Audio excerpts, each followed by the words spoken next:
bạn tôi thấy cái tour trình này vẫn với trẻ con trên này US đại thực cũng như thời và cái là phải mua sắm trên lô hai phần lúc bây giờ thấy đại phóng so với cái đô này trên và cả việc đồng tiền nó thấy khá tốt lúc để cho lên tới trên sao vía và máu dân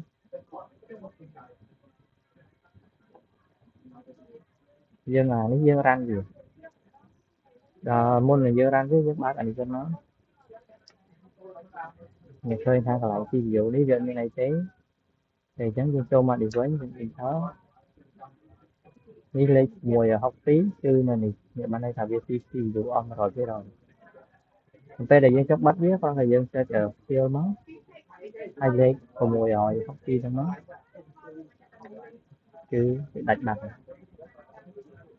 người vẫn chưa được cảnh nào chẳng dư mà mơ lơ rồi này CPU lơ WA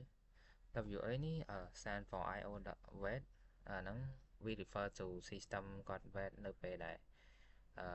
outstand system outstand lơ IO request nắng mà như vậy rồi simplify tới đôi là việc tham phải rồi đại CPU thời chấm là hốt đo network ឬក៏ hardware គាត់ត្រូវបញ្ចប់ការ writing ឬក៏ reading file អញ្ចឹងអានេះអឺ WA ខ្ញុំបើចេញ7អញ្ចឹងខ្ទង់ហ្នឹងវាអាចរឿងមកល្មមបើសិនជា10ទៅ15%អាហ្នឹងអាចធ្វើឲ្យ system យើង lag ដោយសារតែយើង hardware ឬក៏ network គាត់ប្រើពេលយូរមកពី file ហ្នឹងវាធំពេកឬក៏មិនអញ្ចឹងទៅធ្វើឲ្យ system យើង lag អញ្ចឹងឥឡូវខ្ញុំមកតេស្តលើខ្ញុំសាក insert 100រៀលរ៉ូចូលក្នុង database របស់ខ្ញុំហើយយើងមកសង្កេតមើលថា WA របស់យើងហ្នឹងកើនឡើងអត់ហើយ system យើងរៀង lag អត់ចាំយើងមើលទាំងអស់គ្នាអញ្ចឹងនេះខ្ញុំ user database របស់ខ្ញុំហើយបន្ទាប់មកខ្ញុំ insert ចូលនៅ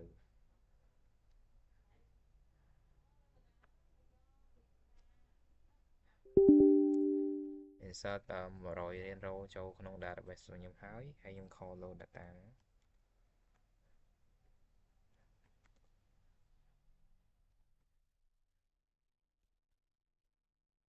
ញ្ចឹង call load data ភ្លាមធ្វើឲ្យ WA នេះវាអាចនឹងកើនឡើងតិចចាំតិចមើល clear នេះចោលសិន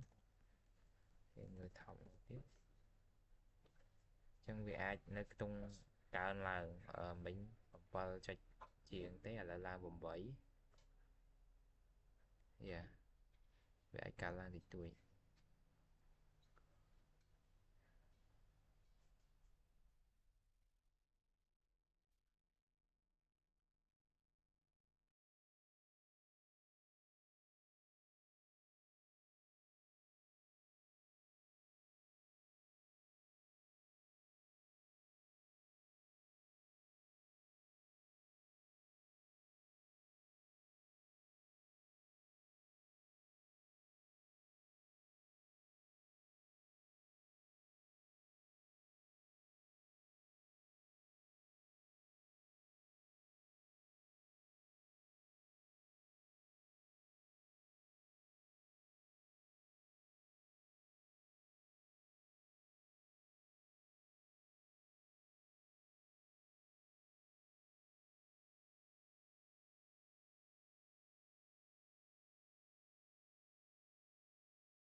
đây đó phía trong tour trường hợp đối ácគឺtrường hợpទី1ដែលយើងនិយាយទៅ ID ដែលយើងហៅថា idol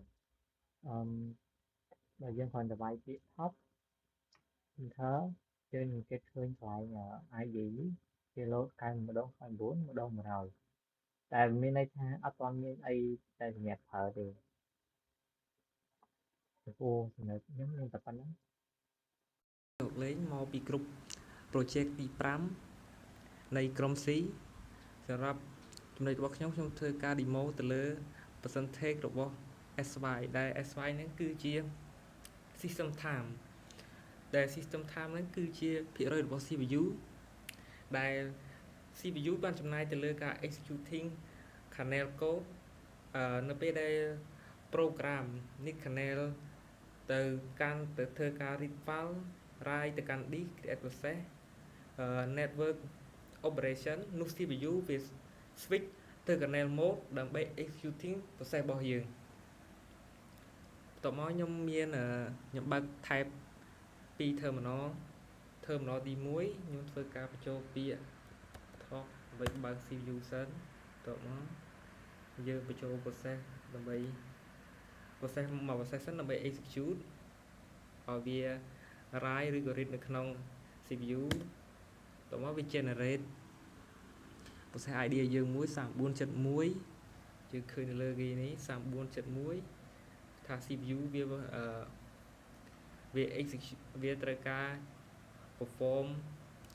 100% ទៅកាន់ការ execute process របស់យើងបន្ទាប់មកយើងបញ្ចូលច្រើន process ខ្ញុំបញ្ចូលធ្វើការបញ្ចូល4 process enter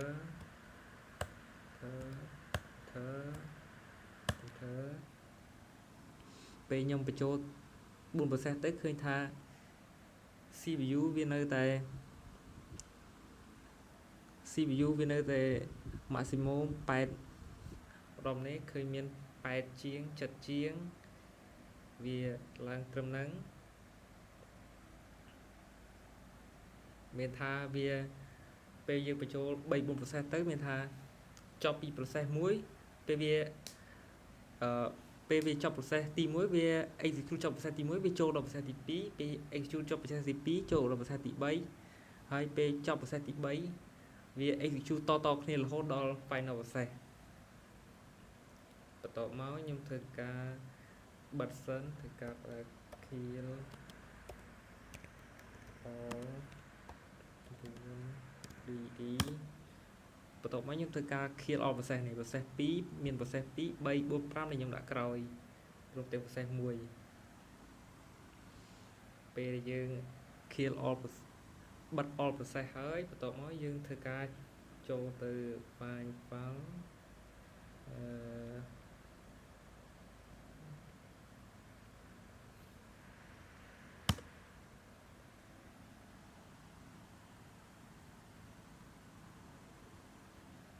find file យើងឃើញថា process 4 5នេះ process ទី4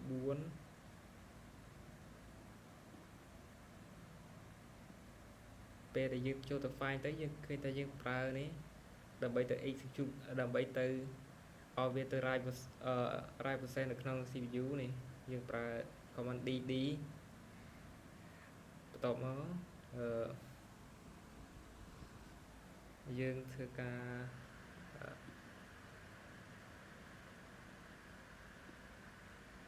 process យើងធ្វើការបិទហើយ